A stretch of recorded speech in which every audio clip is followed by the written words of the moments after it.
Hey, what's up, everybody? Pat here, great for recovering alcoholic and addict, just like every day. Guys, please don't forget to subscribe, drop me a comment, and by all means, share it with someone who might get something out of it.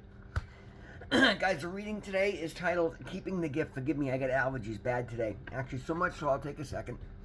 Guys, self-care and self-love is something that we all need from time to time. As I talk about on the channel often, I'm very fortunate in the fact that my business has been absolutely booming lately. And this is kind of a transition month, so before I start heat season, I've been wrapping up a lot of jobs, and today I went out this morning, a job canceled. I've been absolutely exhausted because I haven't been taking much time off. So I came home to take a nap and slept from 10 o'clock until about 4 o'clock. So I literally just got out of bed to do the video and have my dinner. So, and you know what, guys, in the past I'd have felt guilty. But the job got rescheduled to next Monday. I went and picked up stuff that I need for tomorrow morning's job, and I took some well-needed time off, and I feel great for it. So, guys, don't, always pay attention to your body. Your body will tell you what you need. If you're feeling exhausted, maybe you need to, take a day and just recuperate. And certainly what I needed today, it feels great, other than the scratchiness in my throat. All right, guys, the reading today is titled Keeping the Gift. Keeping the Gift. Life takes on a new meaning when we open ourselves to this gift. Neglecting our recovery is like neglecting any other gift we've been given. Suppose somebody gave you a new car. Would you let it sit in the driveway until the tires rotted? No. Would you drive it, ignoring the maintenance until it broke down on the road? Of course not. You go to great lengths to maintain the condition of such a gift. Well, recovery is also a gift, and we have to care for it if we want to keep it. While recovery does not come with an extended warranty, there is routine maintenance required. This maintenance includes a regular meeting attendance and various forms of service. And we will need to do some daily cleaning, and if we start to feel out of sorts, possibly a major internal cleaning from time to time. But if we maintain the gift of recovery, thanking the giver each day, our higher power, God, it will continue to serve us. The gift of recovery is one that grows with the giving. Unless we give it away, we cannot keep it. But in sharing our recovery with others, we come to value it all the more. And the affirmation is, just for today, my recovery is a gift and I want to keep it. I will do the required maintenance, and I'll share my recovery with others and share in theirs. And guys, that's absolutely true. Like I say so many times, I am so grateful that I found a meeting that I fell in love with day one. And again, it just because everything has been different this time around. I talk about regularly, and that's because of willingness. I'm sure many of the other meetings that I did not participate in, I would have enjoyed just as much had I had the willingness, and had I surrendered to my higher power and surrendered to the program. And that's the whole thing, guys. It's because today I want to be a part of. I want to celebrate my recovery. I want to build my recovery. I want to maintain and improve upon what I've already been given, because, guys, the good Lord has seen fit to finally allow me to open more. I finally allowed myself to open my eyes to the opportunities in front of me. And if I were to sit here and dwell on the fact that, I could have done this 30 years ago, 40 years ago, 20 years ago, 10 years ago, then that might drive me crazy. But instead, I just look from the point of view that I wasn't ready, okay? And nothing's wasted time. God has seen fit to restore me, guys. I feel amazing. I can't believe that I'm 52 years old. I was coming back from a property over in Roxbury the other day doing some maintenance, and there was a gentleman out in the street begging. And this poor guy is, he looked like he was 110 and died 3 weeks ago, and nobody bothered to tell him. And I give him a couple of dollars, and I'm like, geez, buddy, you okay? You really, I'm moving too well. Oh, well, you don't understand. I'm in my 50s. And I didn't have the heart to tell him, so am I. I look like I could be this guy's grandchild.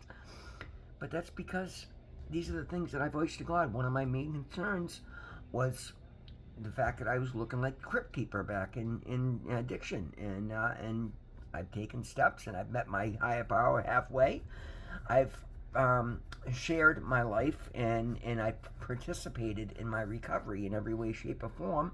I've maintained my recovery as these gifts are given to me. I show them respect, and I maintain them, and I share them freely with others.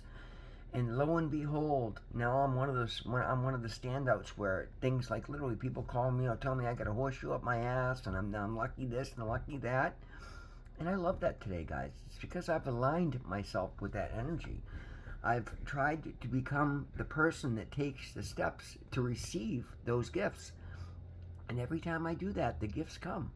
And that will happen for anybody, guys. If you work your recovery program to the best of your ability, and that's the whole reason, guys, we say get into a meeting or get into well, I don't care whether it's online, find a recovery group, find something that you're passionate about, and then share with other like-minded people. Help those coming up behind you, and give thanks and listen to those ahead of you that are willing to share their valuable experience, their valuable knowledge with you, right?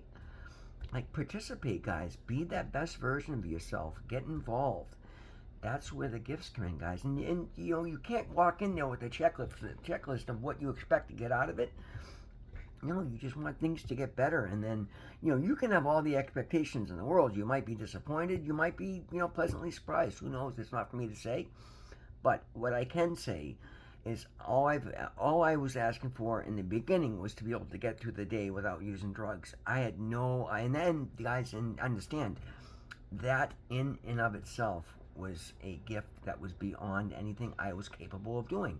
I hated the fact that I was a heroin addict. I hated the fact that I was owned by a substance. I hated the fact that it was taking every single thing in my life away from me. My family, my wife and family in that regard. My family as far as my siblings. Every penny I made, my ability to pay bills, my ability to keep a roof over my head, my ability to feed myself, my ability to clean look, guys, everything. And I hated that, yet I was powerless to stop it. I just played along into it, and no matter how much I would try to fight it, I was not capable of it because it physically owned me. So I turned my will over and I started getting serious about saying, okay, I need help. I need to follow suggestions. I need to look at what these people are doing and then do what they suggest I do. And guys, as soon as I did, I was given this immense power in my life. And again, not power to do anything incorrect with it, but power to overcome the obstacles that I've been putting in my own way and, dig myself out of the hole that I've been digging for decades, guys. And I've done it in a shockingly fast amount of time. It doesn't mean I'm there yet because I've developed this as a lifestyle, which means there's no limit to how far I can take this. Guys, you look at the totality of what I've managed to turn around in just about 9 months now, and I'm, I feel like a walking miracle. That's the reason I get on here and do these videos every day, because I know I have the solution. I know I have valuable information to share with people, and I know that following the steps I follow, or adapting them to your life, whatever your situation. And again, they're not mine, so I'm not taking credit for them. But I've been invited into rooms of recovery where that's freely given away, and it's been freely shared with me, and I freely share it along because that's what I'm told I need to do. And I've seen it work so incredibly well for everybody else, regardless, guys. That's why, and one of the reasons I decided to do this channel is because the totality of how far I had allowed things to go, the amount of trauma that I had put myself through and been through other situations, all self-created, other than stuff that happened when I was a child. I couldn't control that, but even then I didn't make good decisions with it, and that wasn't my fault because I didn't know enough to. But again, that excuse only lasts so long. Like, all I had to do was reach out and ask. Reach out and be honest with somebody, but that was the last thing on my mind. I thought I had to keep everything internalized. I thought I had to, put the weight of the world on my shoulders and just keep trudging along. And if I could make it X far before I fell, then that showed how tough I was, and that showed what a man I was. And no, man, that was bullshit. That showed how stupid I was, how uninformed I was, how owned by a disease I was. And then I continued to. I started stacking losses, guys, and then just like fighting, and I would not get anywhere because I was doing the same things over and over again. I was allowing that mental ambiguity to cloud my judgment, and then believing the bullshit I was telling myself that I couldn't do this, couldn't do that. So then even when I would try to get clean, my whole baseline of information was rotten. It was wrong. So even no matter how hard I'd fight, I'd always end up back at square one. Addiction. So now I walk into rehab this time. And as a matter of fact, this is the first time I ever walked into a rehab dirty, not coming out of a jail trying to get to a halfway house or a program or this or that.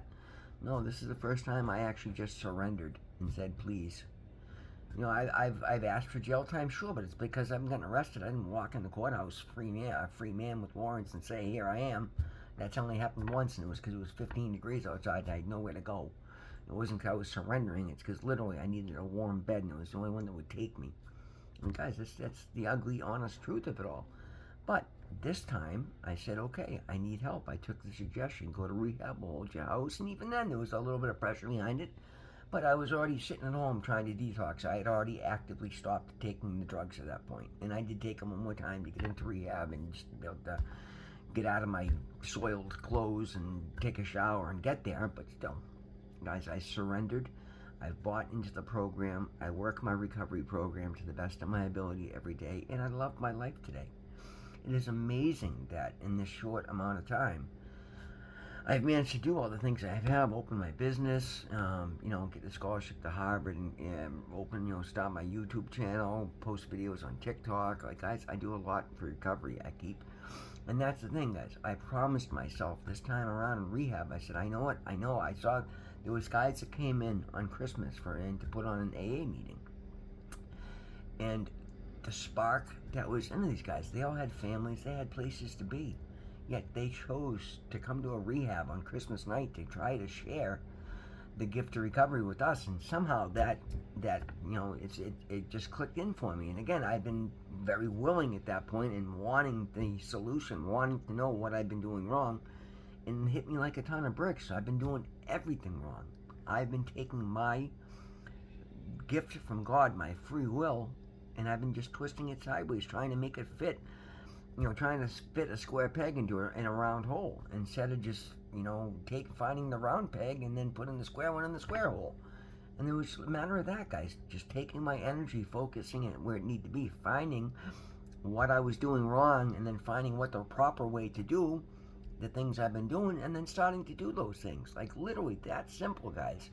As soon as I did that, as soon as I found the desire to help others around me, to engage, to speak, because, guys, one thing I couldn't stand being around people. I just wanted to be isolated. I didn't want to talk to anybody, particularly when I was sober. I didn't have the energy. I was so antisocial. I was so just unwilling to share and listen. I thought everybody was idiots and nobody understood my point of view, and it was pointless to tell anybody because I had to lie to them about things, and I let all that go. I said, God put me where I need to be, and I will do everything I can to the best of my ability, and being with 100% honesty wherever possible. And I say that because, guys, at that point, there was a lot of things I didn't know what the honest truth of it was. That's how sideways I was. But as I progressed, that's what I've looked for. And I can't tell you how many times, as I've learned one set, I've gone to do what I normally do, and then halfway through it said, ooh, how come suddenly I noticed this isn't right? And then I've stopped and I've changed that. And again, if it's 2-5 momentum has already carried me 3/4 of the way through, I would finish what I was doing. But the next time around, I would do it differently. And that's just been a matter of being introspective, having the guts to say, okay, that was wrong. How can I fix it? What can I do properly? And I've done so with great, abandon. I promised myself that this time around I would follow things through. I would chase my recovery as hard as I chased the drugs when I was out there. And I can honestly say that, guys. Every time I found myself not wanting to do something, and I've sat back and said, well, where does that lead me? What's happened in the past when I've gone down this road? Oh, I've ended up right back to using drugs. So no, okay, get your ass up, suck it up, buttercup, get your ass out there and do what you got to do. And I've just made that a baseline. And guys, 9 months down the road, it's become my norm. So now I engage with things. I pay attention to what I say I would, because now I hold my feet to the fire. If I say I'm going to be there, I'm going to be there. So that's made it so I'm a little more careful about what I'll say I'll be there for. I don't just say yes to every stupid thing that comes down the road. If it's recovery and it's valuable for myself or helping somebody else out, of course. But if it's just to engage with some lunatic that wants me to go help them, somebody I've never met before that's not in the program that just asked me to go move all the house with full of furniture for $5, I'm not going to do so. But I won't say yes either. I will show myself the respect of learning to say no, because that was a huge problem I had. I don't know why. I don't know if it's from abandonment issues when I was a kid, but I did not have the ability to say no.